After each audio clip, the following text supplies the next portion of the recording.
மிஸ்கின் sir, நீங்கள் வந்து டைரக்டராக இருக்கீங்க, பாடல் ஆசிரியராக இருக்கீங்க, அப்புறம் வந்து மியூசிக் டைரக்டராக இருக்கீங்க, அப்புறம் வந்து சிங்கராகவும் இருக்கீங்க. எது வந்து ரொம்ப ரசித்து பண்ணுவீங்க, எது உங்களுக்கு கஷ்டமாக இருக்குது? எனக்கு எழுதுறது அதாவது எப்படி எழுதுனா நீங்கள் நம்ப மாட்டீங்க. இந்த கடந்த ஒரு 4-6 படங்கள் எழுதும்போது, கிளைமேக்ஸ் எழுதும்போது எனக்கு வந்து ஹெமரேஜ் வந்துடும். அதாவது ஹெமரேஜ்னா ரத்தம் வரும் அப்படி. அந்த அளவு இன்டென்ஸாக நான் எழுதணும்னு ஆசைப்படேன். எழுத்து வந்து ரொம்ப ரொம்ப சின்சியரு. இப்போ எழுத்தை விட மியூசிக் ரொம்ப எனக்கு பிடிச்சிருக்கு. அனிமே என்னுடைய சினிமா வாழ்க்கை முடிந்து போனவருக்கு வீணை பாலச்சந்தர் மாதிரி என் வாழ்நாள் முழுதும் நான் வந்து மியூசிக்லேயே இருந்து செத்து போவேன்னு நினைக்கிறேன். ஆக்சுவலாக தேங்க்யூ. டேரக்டர் சார், டேரக்டர்ஜி, மிஸ்கின் சார், இந்த படத்துக்கு டெவில்னு உங்கள் அண்ணா மிஸ்கின் சார் பேர் வச்சாரா, இல்லை அவரை பார்த்து நீங்கள் வச்சிங்களா? மிஸ்கின்ஸ் டெவில் தான் அது. ஒரு கேட்சியான ஒரு நேம் இது. இந்த கதைக்கு தேவைப்பட்டது அந்த பேர். ஆமாம், இதில் எல்லாருமே வந்து டெவிலாக தான் இருப்பாங்க. அதுக்கப்புறம் வந்து படத்துடைய எண்ணில் வந்து கடவுளாக மாற்றப்படுவார்கள். சார், அது மாதிரி மிஸ்கின் சார், நீங்கள் பேசுகிறப்ப சொன்னீங்க, நான் அந்த இன்னொரு ஹீரோ இருக்கார்லாம், தெலுங்கு இனிதீர், அவரை பற்றி பேசுகிறப்ப நான் எழுதியிருக்கேன் அப்படின்னீங்க. ஆக்சுவலாக தம்பிக்கு எழுதி ஏதாவது சப்போர்ட் பண்ணியிருக்கீங்களா, இல்லை தம்பியே தான் கதையா? நான் அவர் பேசுகிறப்ப ஃபுல்லாக நான் எழுதினேன் பேசினேன் அப்படின்னு சொல்லி சொன்னார், படித்தேன் புக்கு அப்படின்ட்டு.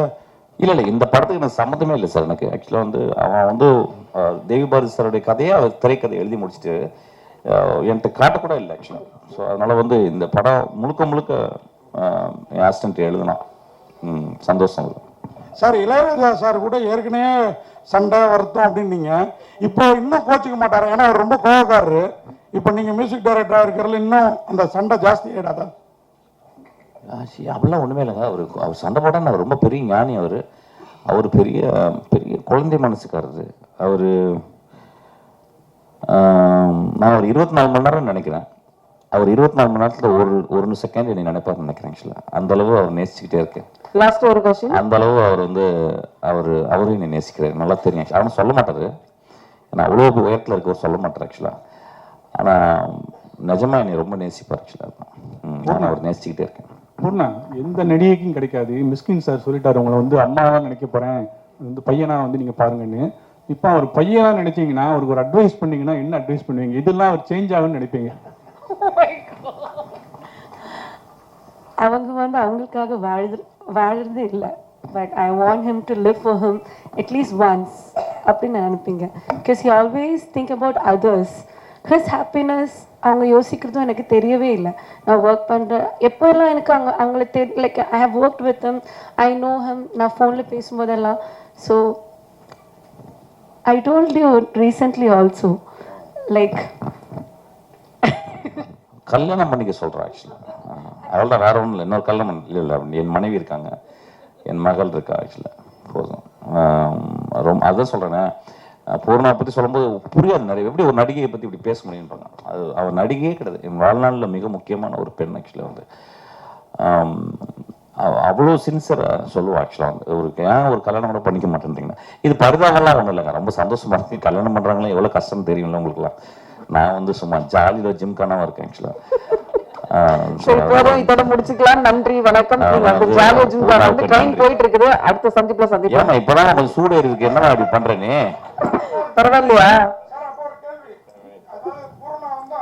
இல்ல யூஸ்வல் என்னன்னா, பிரஸ் மீட்ல கேள்வி கேட்டா ரொம்ப பயந்து போய் ஐயோ என்ன பண்ண போறாங்க அப்படில. அதாவது எனக்கு தெரிஞ்ச முதல் படத்துல இருந்து அந்த நண்பர் தெரியும். முதல் படத்துல இருந்து இவங்கெல்லாம் பாத்துக்கிறேன் ஆக்சுவலா வந்து. ஸோ அதனால எனக்கு கொஞ்சம் கூட பயம் இல்லை. they are absolute sweethearts. கேளுங்க சார், ஒன்னு 2-3 கேள்வி கேட்கலாம். என்னம்மா உனக்கு பிரச்சனை? உனக்கு எனக்கு பிரச்சனை இல்லை. இல்ல அடுத்ததுல நீ தான் காம்பேரா? இல்ல இல்ல ஷோ படம் இருக்கு. சொல்லுங்க. அம்மா, மனைவி, சகோதரி இவங்களெல்லாம் காட்டிலும் லைஃப்ல ஒரு பெண் இருப்பான்னு சொன்னீங்க. அது உண்மையும் கூட நிறைய பேர் இதுல அந்த மாதிரி உங்களுக்கு பூர்ணா இருந்தாங்க. அதாவது ஃப்ரெண்ட்லியா, அது வந்து எங்களுக்குள்ளார லவ் அப்படிலாம் கிசஸ்லாம் வந்து அப்படிலாம் இல்லை அப்படின்னீங்க. இப்போ அந்த மாதிரி ஏன்னா இப்போ பூர்ணா கல்யாணம் ஆகி போயிட்டாங்க. இப்போ அந்த மாதிரி யார் இருக்கா உங்க லைஃப்ல? என் மகள் இருக்கா. ஆக்சுவலா பயங்கரமா லவ் பண்ணிக்கிட்டு இருக்கேன் அவள். ஆக்சுவலா மகள் ஆ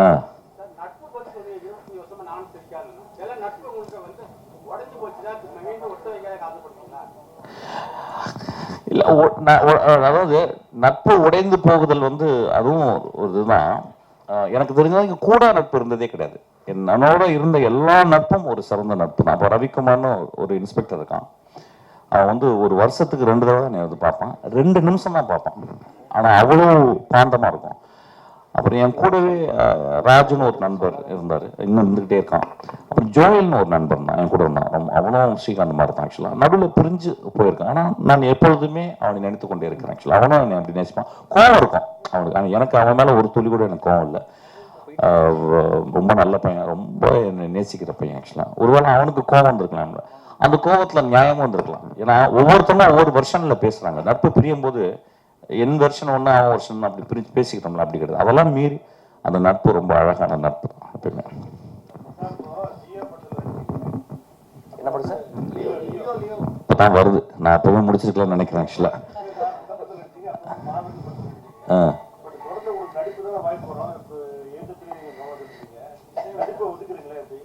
இல்லை சார், நடிப்புன்றது வந்து ஒரு வருஷத்துக்கு 2-3 படம் பண்ணலாம் சார். காசு ரொம்ப கம்மியாச்சுன்னு நடிக்கலாம் ஆக்சுவலாக. நான் அப்படிதான் யோசிக்கிறேன். ஏன்னா நான் கேட்குற சம்பளம் கொடுக்கவே முடியாது ஆக்சுவலாக. ரொம்ப மோசமாக சம்பளம் கேட்குறேன் ஆக்சுவலாக. ஆனால் அப்பயும் இல்லை, துரத்தி கொடுக்குறாங்க ஆக்சுவலாக.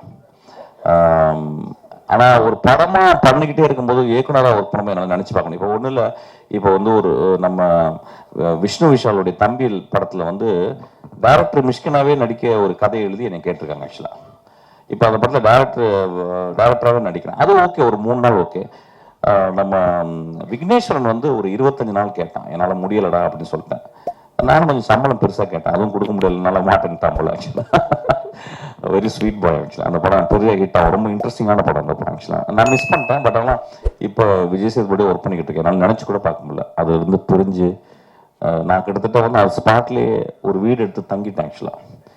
ஸோ அந்தளவு அங்கே ஒர்க் பண்ணிக்கிட்டு இருக்கோம். So I cannot think about இன்னொரு படத்தில் போயிட்டு இப்போ நடிக்கிறதுக்கு டைமே கிடையாது. எதுலண்ணா?